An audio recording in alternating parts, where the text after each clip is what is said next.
One of my projects which I'm hoping to have finished by Christmas is going to be a crocheted blanket, and as a change from what I'd normally do, I'm going to make a blanket using Tunisian crochet rather than the classic granny square. For the blanket I'm going to be using these colours.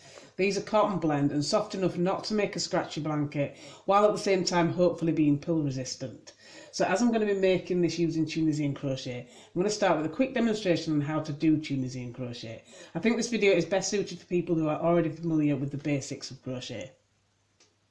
So the first point to consider when starting out with Tunisian crochet is your hook size. When working Tunisian rather than regular crochet, something to keep in mind is that it will create a denser fabric than what you might be used to. Just as crochet tends to be denser than knitting, so Tunisian crochet tends to be denser than regular crochet. For this reason, most people, myself included, recommend going up at least one hook size for Tunisian crochet. The wool I'm using recommends a 5mm hook, so I'm going to make this blanket using a 6mm Tunisian crochet hook. As a note as well, mine is double-ended, but a single-ended one will be fine to make a simple square.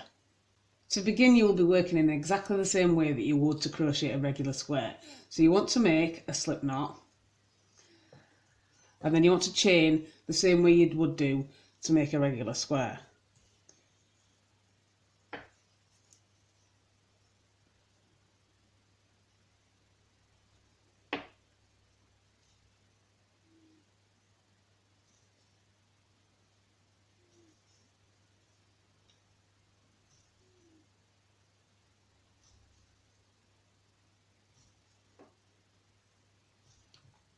So the difference comes when you begin to work your first row from your foundation chain. Instead of working each stitch one at a time, you're going to work half a stitch all the way along the row and then finish the other half when you're working back. So to begin, you want to skip this one and then work your hook back into this loop, and then you want to yarn over and pull through.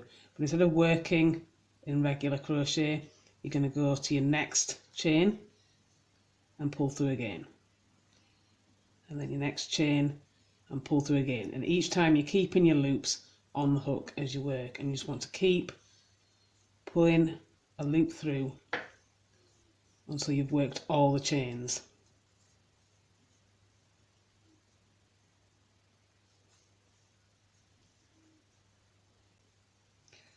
And you should end up with something that looks like this. So once you've worked all the loops into the chain, you can work back and complete your stitches. So to begin, you want to yarn over and pull one through, and this just brings up for your next row. Then you want to yarn over again and pull through 2 stitches, and then yarn over again and pull through 2 stitches. And you want to keep doing this step where you're yarning over and pulling through 2 stitches all the way back to the beginning of the row until you've just got 1 stitch left on your hook.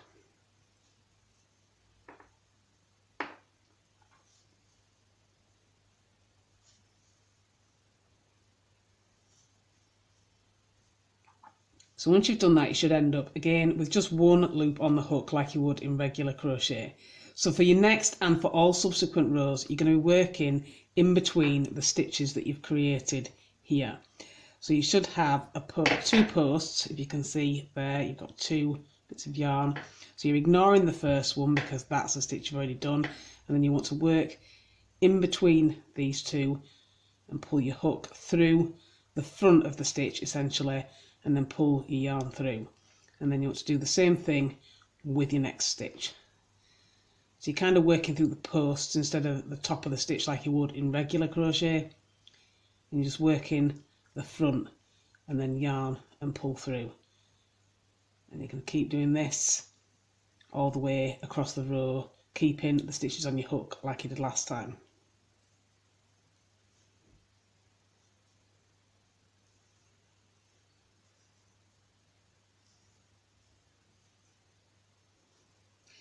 So once you get to your last stitch that you're going to work, you want to work the hook through both. So this will just give you a nice edge detail. So do that, yarn over and pull through, and then you've pulled your yarn through both of your posts there. So this just makes it easier for stitching up at the end, I find.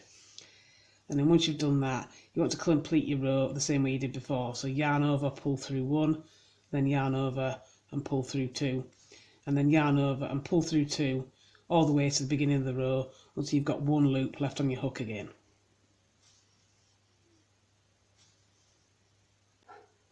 So once you've got back to the beginning again, you'll end up what you ended up with the first time when you worked from your chain, and you'll just have your post that you're going to work back into the same way you did for your second row. And you just want to keep doing this until you've got your project as big as you want it to be.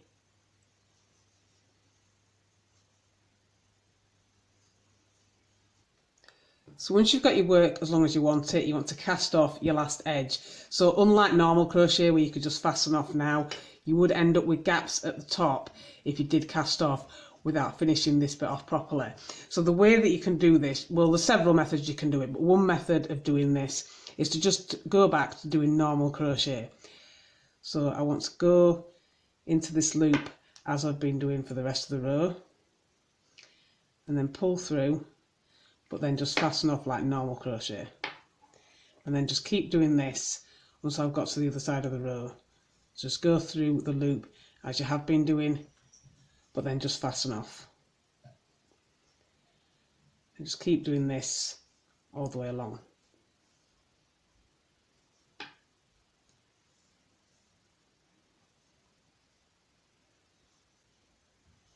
So once you got to the end of the row, you can then snip your yarn like you normally would do, and then pull it through the last loop to fasten off. So as you can see from there, you've now cleaned up that end and got rid of the gaps that you had before. So you should end up with something that looks like this. So obviously I've gone for a square, so I've got an equal number of stitches at this side as I have at this side, so they're all the way around to make it equal. This is because I'm making mine into a blanket. Obviously you might be making something completely different, like a scarf for instance, so you won't need to worry about making it square. But for me, for my next step where I stitch them all together, I do want to have an equal number of stitches on every side.